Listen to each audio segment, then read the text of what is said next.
আসসালামু আলাইকুম ষষ্ঠ শ্রেণীর সুপ্রিয় শিক্ষার্থীবৃন্দ, আশা করছি তোমরা সকলে ভালো আছো। আজকে শুরু করব তোমাদের বিজ্ঞান অনুশীলন বইয়ের 104 নম্বর পৃষ্ঠা থেকে। এই ছকটি আমরা পূরণ করব। চলো শুরু করি। মূল ভিডিওতে যাওয়ার আগে আপনাদের সকলের কাছে অনুরোধ থাকবে আমাদের যে আরো অন্যান্য চ্যানেলগুলো রয়েছে ওই চ্যানেলগুলোকে সাবস্ক্রাইব করে দেওয়া।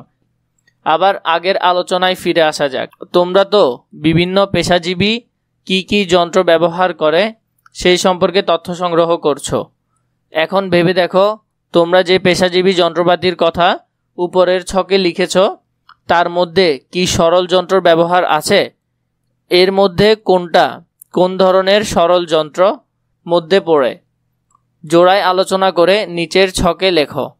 লেখা হয়ে গেলে ক্লাসের বাকিদের কাছ থেকে শোনো তারা কি লিখছে। তুমিও যুক্তিসহ নিজের মতামত সবাইকে জানাও।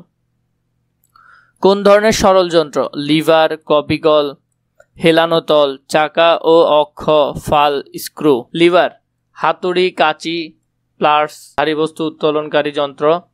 হেলানো তল হলো ট্রাকে মালামাল উঠানোর কাজে, উঁচু পুলে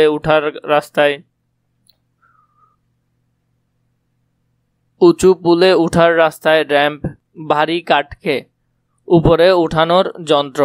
ফাল কড়া, ছুরি, খুর, ব্লেড, স্ক্রু কাঠ, প্লাস্টিক, লোহার কলকবজা ইত্যাদি যন্ত্রপাতি সংযুক্তিকারী যন্ত্র।